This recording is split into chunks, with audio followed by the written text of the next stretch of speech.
how to push your Windows audio volume beyond the default 100% if you ever found your maximum volume a bit too low.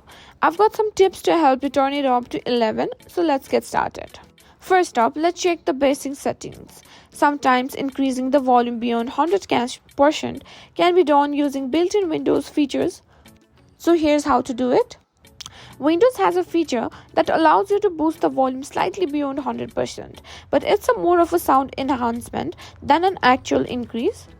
Right-click the sound icon in the system tray and select Sounds.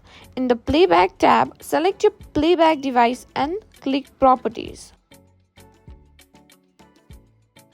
After you've gotten to the Properties, go to the Enhancement tab and check Loudness and Equalization.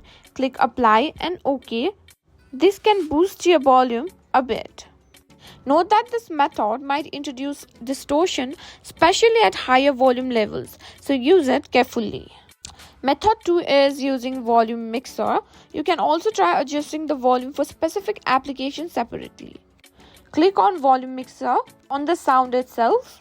Here you can adjust the volume for individual applications. Increasing these sliders might help achieve a higher volume. And that's how you can boost your Windows volume beyond the default 100%. Just remember, pushing your volume too high can lead to distortion or even damage to your speakers or hearing. So always use these methods carefully. If you found this video helpful, don't forget to like, share and subscribe to our channel.